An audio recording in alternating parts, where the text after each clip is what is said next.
भजे व्रजैकमण्डनं समस्तपापखण्डनं सुभक्तचित्तरञ्जनं सदैव नन्दनन्दनं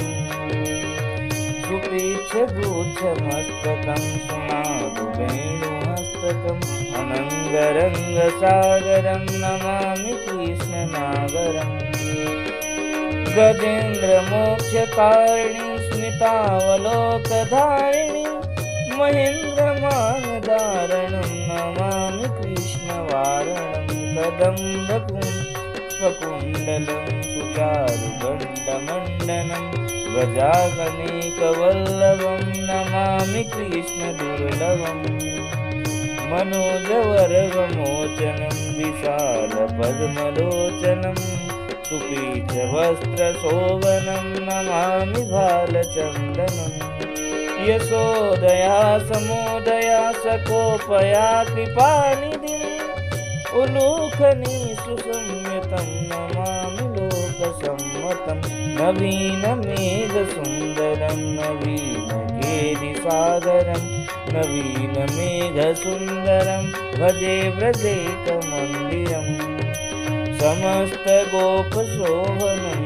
मृगम्बुजैकशोभनं नमामि कुञ्जसत्कृतं प्रसूनमालरायुतं किशोरकान्तिरञ्जिनं सुशोभितं दिगञ्जनं दिने दिने नवं नवं नमामि नन्दसम्भवम्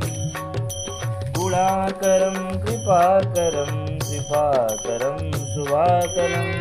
सुरासुरसुदायकं नमामि प्रेमनायकम्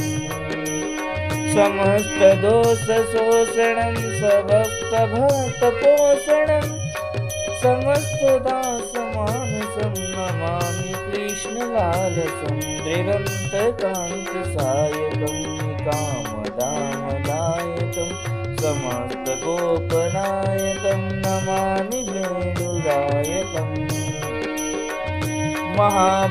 महाभवाब्धितारकं भवाब्धिकर्णधारकं यशोमतीरकं नमामि दुर्गचोरकम् समस्तमुग्धगोपिका मनोजकामदायकं